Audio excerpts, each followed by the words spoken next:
0514602090 dari kelompok 7. Pada kesempatan kali ini, saya akan mempresentasikan analisis film Turning Red menggunakan pendekatan teori kepribadian, yaitu teori psikoanalisa dari Sigmund Freud. Film Turning Red merupakan film animasi yang menceritakan kehidupan seorang remaja bernama Meili yang mengalami perubahan ketika ia berubah menjadi panda merah setiap kali emosinya meningkat.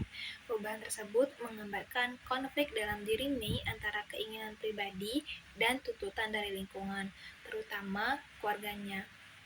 Analisis berdasarkan teori psikoanalisa. Teori psikoanalisa yang dikembangkan oleh Sigmund Freud menjelaskan bahwa kepribadian manusia terdiri dari 3 struktur utama, yaitu yang pertama id, yang kedua ada ego, dan yang ketiga adalah superego. Ketiga bagian ini saling berhubungan dan dapat menimbulkan konflik dalam diri seseorang.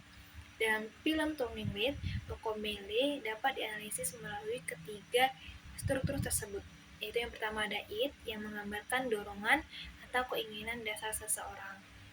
Pada Meili, id terlihat ketika ia mulai ingin bebas menikmati masa remaja, menonton konser, dan menghabiskan waktu bersama teman-temannya. Keinginan tersebut merupakan dorongan alami Mei sebagai seorang remaja. Kedua, yaitu superego yang berkaitan dengan nilai, aturan, dan tuntutan moral. Superego Mei terlihat melalui pengaruh ibunya, Ming, yang mengajarkan Mei untuk selalu menjadi anak yang baik, patuh, menjaga nama baik keluarga, dan memenuhi harapan orang tuanya. Ketiga, yaitu ego, yang berfungsi sebagai penyeimbang antara id dan superego. Dalam film ini, ego Mei berusaha mencari jalan tengah antara keinginannya untuk bebas dan kewajibannya sebagai anak. Konflik tersebut membuat Mei mengalami tekanan hingga muncul perubahan menjadi panda merah. Panda merah dalam film dapat dipahami sebagai simbol emosi dan sisi diri Mei yang selama ini ia tekan. Ketika Mei merasa malu, marah, atau tertekan, sisi tersebut muncul sebagai bentuk dari perasaan yang tidak mampu ia kendalikan. Selain itu, hubungan Mei dan ibunya juga menunjukkan adanya konflik psikologis.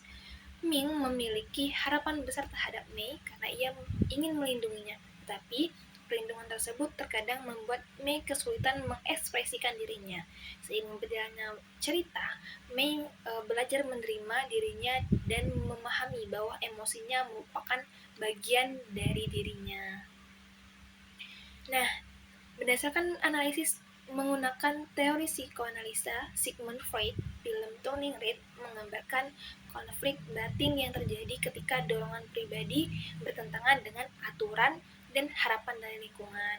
Meili mengalami proses pengembangan diri dengan belajar menyeimbangkan antara id, ego, dan superego. Film ini menunjukkan bahwa emosi dan keinginan dalam diri seseorang perlu dipahami, bukan hanya ditekan. Baik, sekian presentasi dari saya. Saya ucapkan terima kasih atas perhatiannya. Saya akhiri. Assalamualaikum warahmatullahi wabarakatuh.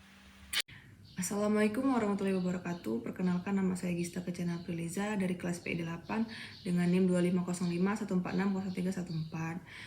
Halo semuanya, pada video ini saya akan membahas analisis film Budi Pekerti menggunakan pendekatan behavioristik dalam mata kuliah psikologi kepribadian.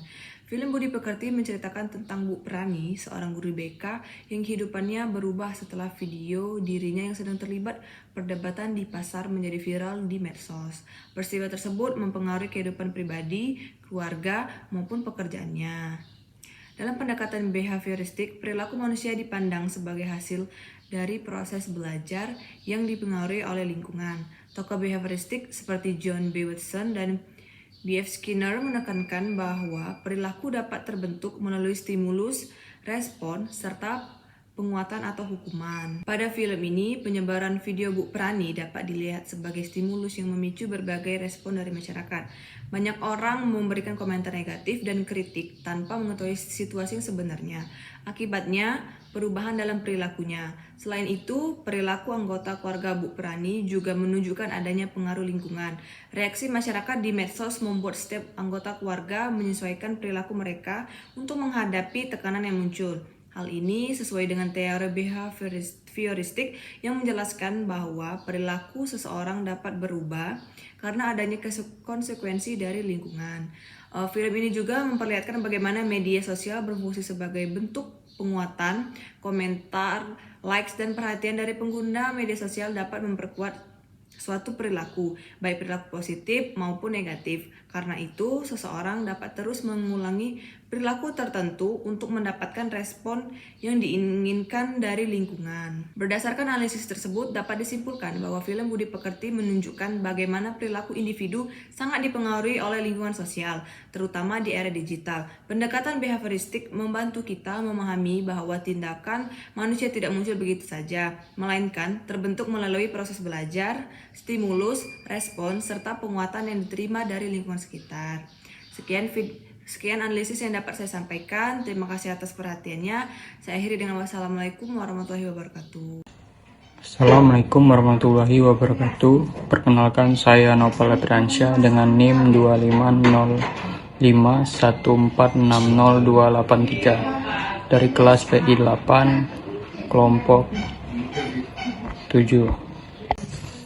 Pada kesempatan ini saya akan memaparkan analisis film Kukira Kau Rumah berdasarkan teori humanistik dalam mata kuliah psikologi kepribadian. Film ini menceritakan tentang perjalanan tokoh-tokohnya dalam menghadapi berbagai konflik emosional, pencarian makna hidup, serta kebutuhan akan penerimaan dan kasih sayang. Dari sudut pandang psikologi humanistik, manusia dipandang sebagai individu yang memiliki potensi untuk berkembang dan mencapai aktualisasi diri apabila memperoleh lingkungan yang mendukung.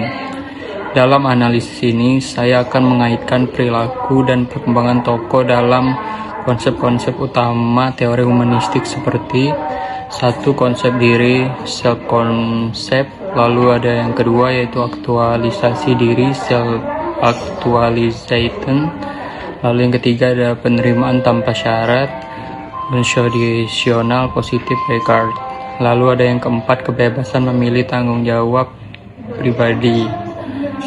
Lalu nomor 5, kebutuhan menuju perkembangan diri. Melalui teori humanistik, kita dapat memahami bahwa setiap tokoh memiliki kebutuhan psikologis yang memengaruhi cara mereka berpikir, merasakan, dan bertindak.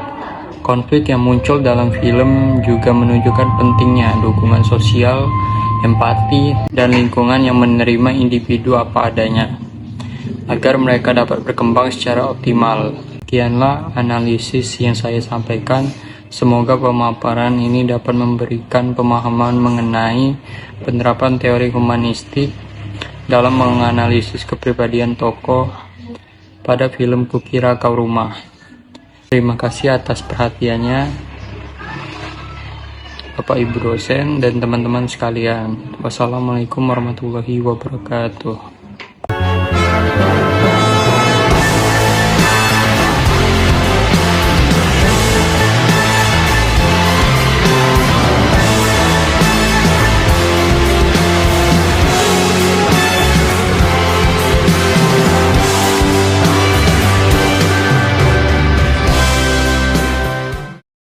Assalamualaikum warahmatullahi wabarakatuh. Perkenalkan, kami dari kelompok 7 yang beranggotakan 3 orang. Yang pertama adalah saya sendiri, Resti Aulia, dan rekan-rekan saya, Gista Kencana dan Novel Epriansyah. Pada kesempatan kali ini, kami akan mempresentasikan hasil analisis film yang berjudul Ngeri-Ngeri Sedap menggunakan pendekatan teori kepribadian, yaitu teori trait. Sebelum masuk ke pembahasan, kami akan menjelaskan sedikit mengenai film yang kami analisis. Film yang kami analisis adalah Ngeri-Ngeri Sedap yang disutradarai oleh Benny Dion Rajaguguk. Film ini menceritakan tentang kehidupan keluarga Batak yang mengalami konflik antara keinginan orang tua dan pilihan hidup anak-anaknya. Kami menggunakan teori trait karena film ini menunjukkan berbagai karakter atau sifat yang berbeda dari setiap tokoh. Perbedaan sifat tersebut mempengaruhi cara mereka berpikir, bertindak, dan menghadapi masalah. Teori trait merupakan teori kepribadian yang menjelaskan bahwa setiap individu memiliki karakteristik atau sifat tertentu yang relatif menetap. Trait inilah yang mempengaruhi pola perilaku seseorang dalam kehidupan sehari-hari. Dalam film ini dapat dilihat bahwa setiap anggota keluarga memiliki trait yang berbeda sehingga menyebabkan munculnya konflik, tetapi juga membantu perkembangan hubungan antar tokoh. Selanjutnya, kami akan membahas analisis beberapa tokoh berdasarkan teori trait. Tokoh pertama yaitu Pak Domu. Pak Domu memiliki trait dominan tegas dan keras dalam mempertahankan prinsipnya. Ia sangat menjunjung tinggi nilai keluarga dan adat sehingga terkadang sulit menerima pandangan dari orang lain termasuk anak-anaknya. Namun, sifat tersebut juga menunjukkan bahwa ia memiliki rasa tanggung jawab dan kepedulian terhadap keluarganya. Kemudian, tokoh Mak Domu, ia memiliki trait penyayang, sabar, memiliki empati yang tinggi. Mak Domu lebih mampu memahami perasaan anak-anaknya dan berusaha menjadi penengah dalam konflik keluarga. Sedangkan anak-anak Pak Domu memiliki trait yang beragam seperti mandiri, emosional, ambisius, dan ingin bebas menentukan jalan hidup mereka sendiri. Perbedaan karakter inilah yang menjadi salah satu penyebab terjadinya konflik dalam keluarga mereka. Berdasarkan analisis yang telah kami lakukan, dapat disimpulkan bahwa film Ngeri-Ngeri Sedap sesuai dengan teori trait karena menggambarkan berbagai karakteristik kepribadian yang berbeda pada setiap tokoh. Konflik dalam film terjadi karena adanya perbedaan sifat, pola pikir, dan cara setiap individu dalam menghadapi masalah. Namun, melalui konflik tersebut, para tokoh belajar untuk memahami satu sama lain. Film ini memberikan gambaran bahwa setiap orang memiliki trait yang berbeda, dan perbedaan tersebut dapat memengaruhi hubungan seseorang dengan lingkungan sekitarnya. Sekian presentasi dari kelompok kami. Terima kasih atas perhatian teman-teman dan Bapak Ibu. Wassalamualaikum warahmatullahi wabarakatuh. I just had to let you know you're